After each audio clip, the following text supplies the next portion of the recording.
Hello and welcome everybody to Advantage One. My name is Josh, and this right here, I gotta believe that these were some folks who, this was like the last RV because they're basically just done camping as far as I can tell. Beautiful front kitchen, rear bed slide Rockwood right here.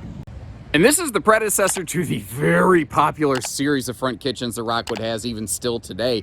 But the folks took a nice RV and just kept going with it. They applied the full ProPride hitch system here. If you're not familiar with those things, it totally changes the way that the hitching system works on an RV basically. But it takes virtually all of the sway and the wiggle out of the towing scenario. And on a longer trailer like this, that is really, really nice. They upgraded to Goodyear Endurance tires. There's a full RV cover included with it. You see X-Chocks. There's a camera on the back. Guys, they even mopped the floor. I mean, literally. And I apologize in advance. You're going to hear me just gushing over this thing in the previous owner's TLC left and right. The thing is, it's so not hard to take care of an RV. I see things come in with all sorts of damage all the time. And the vast majority of it is hands down due to just lack of responsibility on behalf of the previous owner.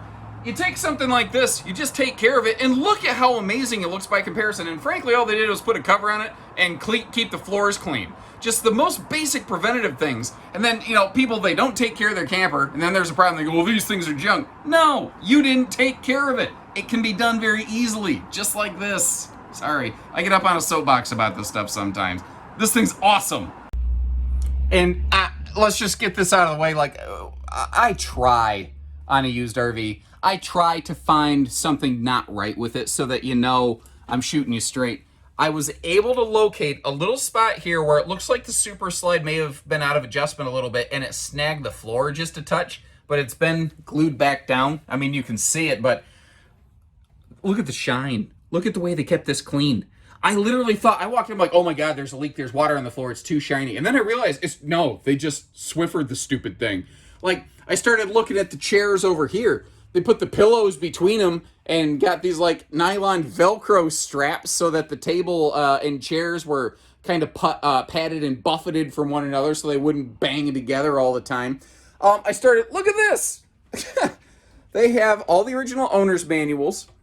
They have a color system on all their owner's keys with a guide telling you exactly which key does what, so you ain't even got to figure it out. They made up their own little spec sheet so that they could keep that in the car so they wouldn't accidentally, hit a low clearance bridge and scalp the top of this thing like that 11'8" bridge channel, although they raised it like 5 inches, which does, I think, absolutely nothing effectively. This is, Rockwood called this their Atrium Dining, these like big triple giant windows here. Notice how they're all day-night sections, dual sections. I haven't found a shade in this camper that needs restrung, which is a common thing. You see we've got the vaulted ceiling up here helping open things up just a little bit with the central air. This was called their hickory wood tone too, which I was always a pretty big fan of. And taking a look through here, like I've opened all the cabinets. I've tried to find drawers and drawer glides and problems and stuff. I can't locate a whole lot of not good news. I guess is just the simplest way I can say it. This thing is in phenomenal shape. Now it is a couple years older, so it does have, say, like that's a 6-7 cubic foot ish, something like that, gas electric fridge as opposed to the bigger fridges that you might find today. But that was just what they used back then. You know, I can't ding the camper for that. There's nothing wrong with that. Solid surface countertops here, gleaming, looking great, as if there was going to be any doubt. The Lazy Boy Recliner over here, because that is an actual Lazy Boy Recliner. They had this all strapped down, but just to make sure it wasn't going to jiggle bang all over the place, they created this little chunk of wood, cut out little slots for the feet so that it would hold itself against the wall and really had no opportunity to go anywhere. I'm wondering if the folks were dog owners with the little protective gate that I see over the screen door down there. That being said, I'm not able to detect any sort of pet odors. I don't see any like extra hair that the animals left in the corners or anything like that. And bonus points to these people.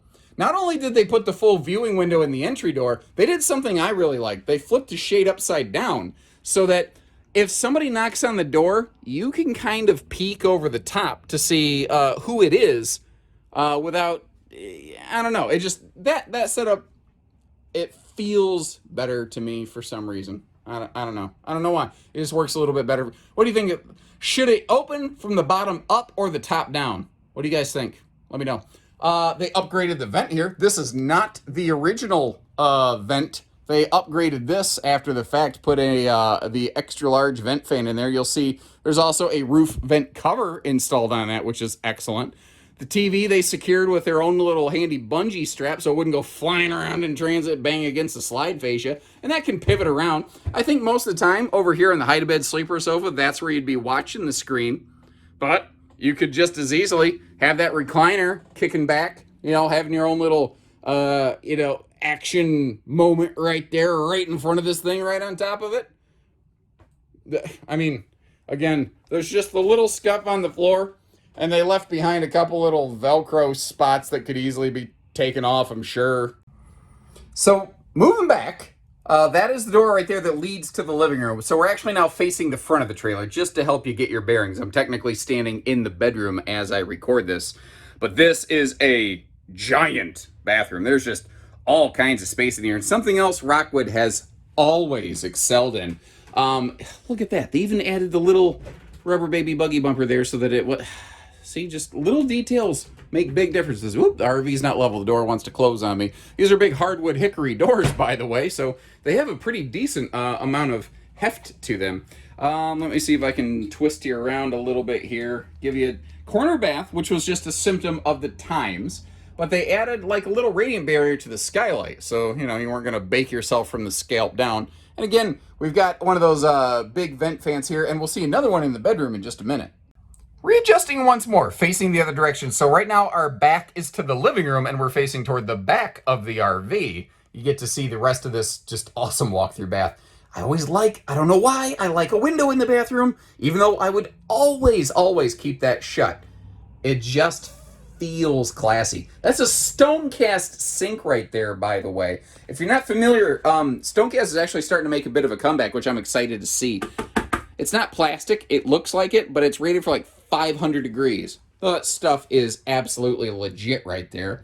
We already saw all the linen and like toiletry space you could ever want. How about a bonus closet in the bathroom? Because at this point, why not, right? Now as we come back here, again, we've got that additional like big XL vent fan. There's 3 of those in this RV. You want to really, man, you could really get some air pumping, cycling through this thing. This is now that I think about this, what we're looking at here is a 60 by 80 queen. You see the side stands. You could sacrifice those and put a 70 by 80 king in here. I'm not sure. Did I describe it as a king bed at the start of this? If I did, I apologize. It's a king capable, but it's obviously a queen bed. Just like any Rockwood, though, we have that awesome underbed storage. But you see down there's the wheel chocks, there's X chocks, there's the original RVQ grill. Anything that this RV had from the factory is here, and then some. As far as I can tell by looking at this, somebody grabbed a build sheet, and they literally just took a marker and made a straight line down and marked everything. They said, I want Eva stuff, and I'm not done. I'm going to start, adding on to it. That's what I see here. See the handy little door stopper? That's called using your noodle. Your pool noodle. So what happens when we close those slides up? Well, surprisingly good access is actually the answer there. If you have to, and you're of an appropriate size, you can do the sideways travel trailer 2-step and slide into the bathroom from, between the slide fascia right there. But remember, this is a 2-door camper. There is a second entry door to get in here. So if need be, it's not like you have to do that. It's just, it's sometimes nicer than going outside. And again, this RV stored outdoors, but under a full cover. And that's what we're looking at here. Although it kind of looks like the way it's wrapped up, it sort of, looks like you're getting rid of a body there. And being that this is a signature series Rockwood, even above and beyond all the stuff the folks did, just the base rig itself, like you see that extremely high gloss, just glistening kind of skin. But look at that awning. You see that aluminum tube wrapped around the awning? It's just an extra little preventative measure. Now we got some nasty rain coming in, and chances are by the time I walk around, I'm gonna end up with wet feet on this thing. But hey, that's showbiz, baby. That's what we're gonna do. Now these Pro Pride hitching systems right here, if you're not familiar with them, what you're actually doing is you're changing effectively the hitch coupler itself. You're going from a ball style to an articulating, like, class 5 hitch receiver, effectively. It's a wild system. But if you've ever seen how they work extremely well. They're very effective in getting rid of sway and increasing, control, stability, confidence on the road. Before they had the front windshield, they had a front window with the weather shield, like we're looking at right there. The nose cap looking great. Because the RV's cover was used, it doesn't look like it's been, the RVs hasn't had any rough wear spots or harsh sun exposure or anything like that. The underbelly's enclosed. It has tank heaters on all the tanks as well. For towing and going peace of mind, the folks swapped out the original factory tires for a nice set of Goodyear Endurance radials right there.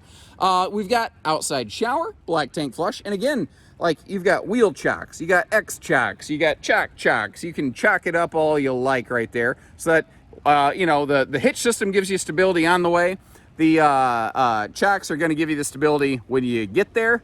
And I told you I was going to step in a water puddle. Just did it. I got that nice squishy, like half your toes get soaked because the water comes into your shoe. Oh, it's just delightful, guys. I'm so glad we had that happen just now. The rear corner here. See that big storage trunk? It actually goes under the rear closet type space right there, so that you don't have to go digging along your belly to get to it. Now, obviously, with the weather being the way it is, I'm going to get that closed up. But a real quick note, if you look up top here, but juggling a camera and an umbrella, I'm not going to be able to get up there today. You see how there's the fantastic fan vent covers over the living room, the bathroom, and the bedroom vents. This basically has everything the factory could put on it, and then they just kept going. This is awesome. What do you think? That is a find right there. That's something with the Pro Pride system I could see somebody hauling around pretty comfortably, even despite its size. Ooh, only 7,100 pounds in that hitch. If you were doing some snowbird, sunbird camping, you're going north-south or east-west, something like that, ooh, this would be an awesome, seasonal travelers type camper. You know what I mean? That would be a really good fit for our migratory audience. But frankly, the floor plan, as large as it is, the space that you have, the storage, it's a really good fit for just taking it somewhere and leaving it parked too. Nothing says you got to tow it. You could always just put that hitch on like Facebook Marketplace or Craigslist or whatever you prefer and get a couple $100 out of it. Someone's going to jump on it. That I will tell you. That stuff, used hitching, you put that stuff on there and just, oh my gosh, people come out of the woodwork looking for it. So whether you're towing, whether you're going, whether you're staying, this is a good one. This is a very good one. Now I'm starting to get rained on. I'm going to call it a day.